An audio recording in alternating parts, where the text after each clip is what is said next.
नमस्कार. माझं नाव अथर्व देशमुख. लेखक भरतसिंग पाटील यांची आपण त्यांच्या जी.ए. अज्ञाची यात्रिक या पुस्तकावर मुलाखत घेत होतो आणि हा मुलाखतीचा दुसरा भाग आहे. सर, थँक यू, तुम्ही जॉईन झालात. नमस्कार. हा, सर, आणि आता तुम्ही पुस्तकाच्या आदिबंधात्मक समीक्षा या समीक्षा पद्धतीचा वापर करून जी.ए. कुलकर्णी यांच्या कथांची समीक्षा केली आहे. त्याबद्दल बोलू. डॉक्टर कार्ल युंग यांच्या मानसशास्त्रातील आदिबंध आर्किटाइप या संकल्पनेवर ही समीक्षा पद्धत आधारलेली आहे. तर आपण आदिबंधात्मक समीक्षेबद्दल बोलण्याआधी डॉक्टर कार्ल युंग यांनी मांडलेल्या आदिबंध या संकल्पनेबद्दल बोलू. डॉक्टर कार्ल युंग यांनी मांडलेल्या आदिबंध या संकल्पनेबद्दल सांगू शकाल का? आणि या संकल्पनेचा समीक्षेत कशा प्रकारे वापर केला जातो याबद्दल सुद्धा सांगू शकाल का? म्हणजे मानवाच्या आदिपूर्वजांना लाखो लाखो वर्षांपासून आलेल्या त्या अनुभवांचे गोठलेले अदृश्य साचे किंवा मानसिक अवशेष म्हणजे आदिबंध असे तुम्ही पुस्तकात या संदर्भात म्हटले आहे. अगदी खरं आहे, अगदी खरं आहे ते. अथर्व, तुम्ही म्हणता ते अगदी बरोबर आहे. आदिबंधात्मक समीक्षा जी आहे त्याला जो आधार आहे या समीक्षेला, तो डॉक्टर कार्ल युंग यांच्या मानसशास्त्राचा आधार आहे. त्यांनी असं मनाची कल्पना मांडलेली आहे की त्याच्यामध्ये 3 स्तर मांडलेले आहेत: संज्ञेचा स्तर, वैयक्तिक असंज्ञेचा स्तर आणि सामूहिक असंज्ञेचा स्तर. तर याच्यामध्ये अधिक डिटेल न करता, कारण वेळेचा काळ जर बघितला तर, म्हणजे वेळ बघितला तर, अगदी थोडक्यामध्ये सांगायचं तर, आदिबंध जो भाग आहे डॉक्टर युंग यांच्या संकल्पनेतला, की तो सामूहिक असंज्ञेतला जो भाग आहे, जो ज्याला म्हणूया की आशय जो आहे, तर त्यालाच त्यांनी आदिबंध असं मानलेलं आहे. तो साधारणपणे त्यांनी असं मानलं आहे की संज्ञेचा विकास होतो अशी आनुवंशिक शक्तीद्वारा आकारास आलेली विशिष्ट मानसिक प्रवृत्ती म्हणजे सामूहिक असंज्ञा मन, असं त्यांनी मानलेलं आहे. तर हा जो सामूहिक असंज्ञेच्या स्तराचा जो संबंध आहे, तर तो व्यक्तिगत जीवनाशी नसतो, तर तो मेंदूच्या अनुवंशिक रचनेशी असतो. आणि यामध्ये जन्म, मृत्यू यासारखे विविध प्रसंग, मुले आणि मायबाप यासारखी विविध नाती यांना मानवी मन आदिम काळापासून विशिष्ट तऱ्हेने प्रतिसाद व प्रतिक्रिया व्यक्त करीत आलेला. त्यातूनच सामूहिक असंज्ञेचा आशय निष्पन्न होत असतो. तर हा जो सामूहिक असंज्ञेचा स्तर आहे, तो अनेक वेगवेगळ्या स्तरांमध्ये विभागलेला असतो. तर या स्तरांवरील स्वायत्त वृत्तीचा जो आशय स्वप्नात, कलात्मक व्यापारात किंवा साक्षात्कारी अनुभवात सूचनेशिवाय प्रकट होत असतो. तर असा अकारणीय आशय प्रतिमा प्रतीकांच्या आधारे काही प्रमाणात संज्ञेच्या आकलन कक्षेत येतो. या प्रतिमा प्रतीकांच्या आविष्काराला डॉक्टर युंग यांनीच आदिबंधात्मक प्रतिमा असं मानलं. आणि मग मग असं म्हणता येईल की आदी म्हणजे प्रारंभिक किंवा मूल आदिबंध, आणि बंध म्हणजे रचनाकार. तर या अर्थाने सामूहिक असंज्ञेतील आशयाला युंग आदिबंध म्हणतात. आणि म्हणूनच आदिबंध म्हणजे स्थूलपणे मूळ, आदिम, आकार असे आपल्याला म्हणता येईल. तर हे जे आदिबंध आहेत हे मानवी मनाच्या संरचनेतच निहित असतात. आणि हे जे आदिबंध आहेत हे अमूर्त असून रचनेचे मूलाकार आहेत. ते स्वप्नात, साक्षात्कारात, कलासृष्टीत प्रतिमा प्रतिका रूपाने आविष्कृत होतात. नंतर हे जे आदिबंध आहेत हे अनुवंशिक असून ते एका पिढीकडून दुसऱ्या पिढीकडे संक्रमित होतात. आणि वैशिकता आणि वैयक्तिकता अशी 2 अंगे आदिबंधांना आपल्याला दिसतात. आणि त्याचबरोबर हे जे स्वरूप आहे आदिबंधांचे, तर ते धनात्मक आणि ऋणात्मक अशा दोन्ही याच्यात असतात. तर हे जे आदिबंध आहेत, तर युंग यांच्या मते स्वात्मसाधनेच्या प्रक्रियेतच हे वेगवेगळे आदिबंध प्रतिमा प्रत्येकातून आपल्याला साक्षात होत असतात. आणि ही जी प्रक्रिया जी झालेली असते आत्मसाधनेच्या प्रक्रियेची, संज्ञा विकासाची, तर ते कोणकोणत्या प्रकारच्या आदिबंधातनं दिसून येतात आपल्याला, तर ते एकूण 10 म्हणजे आता इथे सांगता येईल आपल्याला की मुखवट्याचा आदिबंध, छायेचा आदिबंध, अनिमा अनिमतचा आदिबंध, संज्ञेचा आदिबंध, मातेचा, प्रित्याचा, वृद्धाप्ताचा, विदूषकाचा, पुनर्जन्माचा, स्वप्नरूपाचा, असे वेगवेगळे आदिबंध त्यांनी मांडलेले आहेत. आता यामध्ये ही जी स्वप्न साधण्याची जी प्रक्रिया आहे, तर यामध्ये मुखवटाचा भंग होणे, छायेचा स्वीकार होणे, अनिमा अनिमशी समन्वय होणे, त्यानंतर सामयिक असंज्ञामन म्हणजे ज्याला आपण महामाता म्हणतो, तर त्या रुद्रमातेशी संघर्ष होणे आणि त्यातनंच म्हणजे वीरनायकाचा जन्म होणे आणि पुढे वृद्धाप्त भेट होणं आणि स्वात्मरूपाची प्राप्ती, असे वेगवेगळे टप्पे या संज्ञा विकासाचे टप्पे असतात. आणि मग यातूनच त्या आदिबंधांचा विचार घेऊन, त्या आदिबंधात्मक प्रतिमा प्रतीकांचा विचार घेऊनच मग या आदिबंधात्मक समीक्षेच्या अंगाने या जी कलाकृती जी असतात, कथा म्हणा, कादंबरी म्हणा, जे काही साहित्यकृती असतात, तर मग त्या प्रतिमा प्रतीकांच्या माध्यमातून आपण त्या समीक्षेचा विचार करत असतो.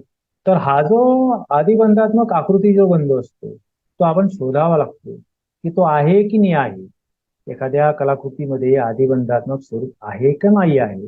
त्यानंतरच मग आपल्याला आदिबंधात्मक समीक्षेचा विचार घेऊनच मग आपल्याला त्या कलाकृतीचा विचार करावा लागतो. याला म्हणायचं की लेखकलक्षी म्हणून आदिबंधात्मक निर्मिती प्रक्रिया आणि रसिकलक्षी या अंगाने जर बघितलं तर आदिबंधात्मक प्रतिसाद या अंगाने बघू शकतो, आणि साहित्यकृती लक्षी म्हणजे आदिबंधात्मक आकृतीबंध, असे 3 म्हणजे प्रकार घेऊन त्या काही विशिष्ट अशा कसोट्यांनी अभ्यासकांनी मांडलेल्या आहेत. आणि मग त्यातूनच ज्याला म्हणूया की आदिबंधात्मक साहित्य निर्मिती ही प्राककथात्मक असून प्राककथात्मकता ही तिची कसोटी त्यांनी मांडली असते. पहिला लेखकलक्षी पाहायचं. दुसरा की रसिकलक्षीने जर बघायला गेलो तर साहित्यकृतींना उचंबळून दिलेला प्रतिसाद ही आदिबंधात्मक आकृतीबंधाची एक कसोटी आहे असं अभ्यासकांनी मानलं. आणि तिसरा जो प्रकार आहे म्हणजे आहे घटक की साहित्यकृतीत प्राककथा असते, प्राककथात्मक संवेदन असणारे घटक असतात, ही आदिबंधात्मक आकृतीबंधाची कसोटी या अभ्यासकांनी मांडली. आणि मग यातूनच मग आपण त्या साहित्यकृतीचा विचार करून मग आदिबंधात्मक समीक्षेची जी पद्धतीने आपण त्याचा विचार करतो. हा नाही सर, तुम्ही पुस्तकात म्हटले आहे की जी.ए. कुलकर्णी यांच्या कथांचे आशय सूत्र आदिबंधात्मक आहे. तर आशय सूत्र आदिबंधात्मक असणे म्हणजे काय, आणि जी.ए. कुलकर्णी यांच्या कथांचे आशय सूत्र आदिबंधात्मक आहे हे मत तुम्ही बनवण्यामागे कुठली कारण आहेत, याबद्दल सांगू शकाल का? तर हा आशय सूत्र आदिबंधात्मक असणे म्हणजे काय या संदर्भात जर पाहिला जीएनच्या कथांच्या संदर्भातला, तर doctor Jung, Maud Bodkin, Gangadhar Patil, मोसे पाटील हे जे अभ्यासक आहेत, तर यांच्या अभ्यासाच्या माध्यमातून आदिबंधात्मक साहित्यकृती संदर्भामध्ये काही वैशिष्ट्य सांगितलेली आहे. तर त्यातूनच काही कसोटी मांडल्या आहेत.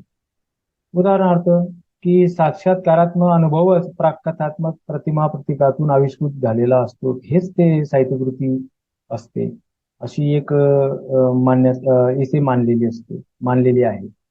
तर या दृष्टीने जीएनच्या कथा त्याच पद्धतीने आहे. दुसरी गोष्ट की प्राचीन आशयसूत्राच्या परिणामावर अशा आविष्काराला उचंबळून येणारा वाचकाचा प्रतिसाद हा आदिबंधात्मक आकृतीबंधाचं सूचन करत असतो. तर या कसोटीच्या आधारे जीएनच्या कथांचा वाचकांनी दिलेला जो काही जो प्रतिसाद दिलेला आहे तर त्याच्या नोंद मी घेतलेल्या आहेत त्यामध्ये. आणि त्याच्या माध्यमातूनच की ते जीएनच्या कथांचा जो प्रतिसाद आहे तो आदिबंधात्मक आहे असा मी निष्कर्ष घेतलेला आहे. तिसरा जो भाग आहे की आदिबंधात्मक आकृतीबंध म्हणजे काय. तर आकृती म्हणजे आदिबंधात्मक कलाकृतीत प्राककथात्मक विशेष आढळून येतात. ही जी कसोटी मांडलेली आहे त्यामध्ये आशयसूत्र, वातावरण, पात्रे, प्रतिमा, प्रतीके आणि भाषा इत्यादी घटकांच्या अंगाने तो विचार केलेला आहे. त्यातून मग आदिबंधात्मक कलाकृतीचे आशयसूत्र प्राककथात्मक असते. या कसोटीच्या आधारे जी ए कुलकर्णी यांच्या कथांच्या आशयसूत्राचा स्वरूपाचा परामर्श केलेला आहे की पिंगळावेड या कथेतला आर्फियस ही कथा किंवा या वेगवेगळ्या ज्या कथा आहेत त्यामध्ये आर्फियस आणि युरिडिसची मीथ आहे. स्वर्गातून अग्नी चोरून आणणारा प्रॅमेथिसची मीथ असेल, इडिपसची मीथ, अशा वेगवेगळ्या ऍडम ईवची कवठे कथा जी आहे किंवा एकलव्याची कथा आहे मुक्ती, अशा प्राककथांचं उपयोजन आपल्याला त्यामध्ये दिसून येतं. किंवा मग प्राककथात्मक संवेदन म्हणून म्हणजे कसं की माणसांच्या प्राण दुसऱ्या एखाद्या वस्तूत किंवा प्राण्यामध्ये येणं, पापातून मुक्तीसाठी बळी देणे, अशा वेगवेगळ्या प्रकारच्या काय कल्पनाबंध जीएननी बळी, गोरिला, कळासूत्र अशा वेगवेगळ्या कथांमधून आपल्याला दिसून येतं. त्यातून जीएनच्या कथांचं आशयसूत्र आदिबंधात्मक आहे असा निष्कर्ष घेतला आहे. आणि मग यातूनच या आशयसूत्रांच्या माध्यमातून आपण म्हणू शकतो की जीएनच्या कथांचा आकृतीबंध जो आहे तो आदिबंधात्मक आहे. आणि मगच पुढे या कथांचा अभ्यास करून आदिबंधात्मक समीक्षेने पाहून मुखवटाचा आदिबंध, छायेचा आदिबंध, अनिमा अनिमाचा आदिबंध, मातेचा आदिबंध, विदूषकाचा आदिबंध, वृत्ताप्ताचा आदिबंध, असे वेगवेगळ्या प्रकारचे आदिबंध इथे या पुस्तकामध्ये विस्तृत मी केलेला आहे. आणि सर तुम्ही पुस्तकाच्या शेवटी असे म्हटले आहे की जीएनची कथा वाचकाला सुन्न, बधीर, अस्वस्थ करते आणि गूढ अनामिक भीती निर्माण करते. आणि पुढे तुम्ही असेही म्हटले आहे की जीवन जगत असताना एखाद्याचा निराशावादी दृष्टिकोन असू शकतो, पण जीएनच्या एकूण कथा विश्वाचा समग्रपणे विचार करता वाचक निराशेच्या गर्तेत ढोळून जातो. त्यामुळे त्यांचे विचार एकांगी वाटू लागतात. ही वस्तुस्थिती नाकारता येत नाही. तर याबद्दल विस्ताराने सांगू शकाल का? हा, अगदी खरं आहे. याला कारण म्हणजे की जीएनची जी आकलन मूस आहे हे त्याला एक महत्वाचं कारण त्यामध्ये आपल्याला सांगता येईल. आकलन मूस म्हणजे स्वात्मरूप आणि श्वेतर विश्व यात मेळ घालण्याची एक पद्धत असते. तर या साहित्य निर्मितीमध्ये स्वात्मरूप व श्वेतर विश्व यांची शब्दांच्या माध्यमातून भावनिष्ठ संगती लावली जाते. तर ज्याला म्हणूया की नवकथेचा जो किंवा नवकथेची जी आकलनमूठ जी आहे तर ती विदूषकाची आहे, प्रतिनायकाची. परंतु जीएनची कथा जर पाहिली तर नवकथेच्या विदूषकाप्रमाणे दिसत नाही, तर ती मात्र ही ज्याला म्हणूया वृद्ध आपताची आकलनमूस म्हणून मी निष्कर्ष मला मिळालेला आहे. आणि तो ऋणात्मक स्वरूपातला वृद्धाप्त आहे. तर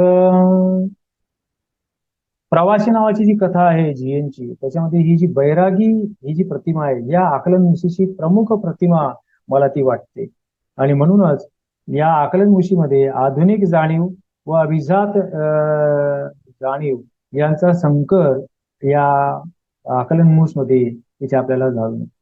म्हणूनच जे आपण म्हणूया की या कथांमध्ये जीएनची जी कथा आहे ती वर्णनात्मक नसून ती मूल्यात्मनात्मक अधिकार आपल्याला त्याच्यात दिसून येते या आकलनमुसाच्या वैशिष्ट्यामध्ये ऋणात्मक वृद्धाप्ताची असल्यामुळे. आणि म्हणूनच जिथे आपण म्हणतो की वाचक निराशेच्या गर्दीत ओढून जातो हे अगदी खरं आहे. त्याला कारण म्हणजे जीएनची आकलनमूद जी आहे ती निगेटिव्ह व्हाईज ओल्ड मॅनची आहे. यामुळेच त्याला एक वैशिष्ट्य आपण मानलं पाहिजे कथेने, जीएनच्या कथा.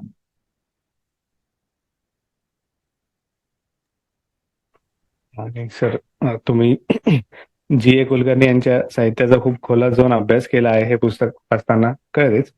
आणि तुम्ही हे पुस्तक लिहिताना जी ए कुलकर्णी यांच्यावर लिहिलेल्या इतर पुस्तकांचा अभ्यास केलेला आहे. तर त्या पुस्तकांचा उल्लेख तुम्ही या पुस्तकाच्या संदर्भ विभागात केलेला आहे. तर तुम्हाला जी ए कुलकर्णी यांच्यावरील कुठले पुस्तक महत्वाचे वाटतात? खरं म्हणजे तर महाराष्ट्रातले अगदी महत्वाचे असणारे सगळे जे समीक्षक आहेत, या सगळ्यांनी जीएनच्या कथांचा अभ्यास केलेला आहे.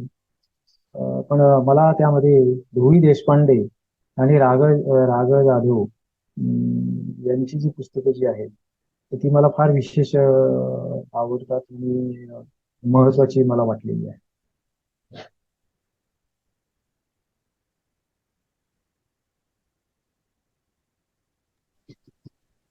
सर थँक्यू, तुम्ही मुलाखत दिली आणि मला वाटतं मुलाखत इंटरेस्टिंग झाली आहे. आणि सरांच्या पुस्तकात हो सर, आणि सरांच्या पुस्तकात खूप डिटेलमध्ये या विषयाबद्दल लिहिलेलं आहे. तर ज्यांना इंटरेस्ट आहे ते चेक करू शकता. मी पुस्तक विकत घेण्याची लिंक या व्हिडिओच्या डिस्क्रिप्शन मध्ये देत आहे.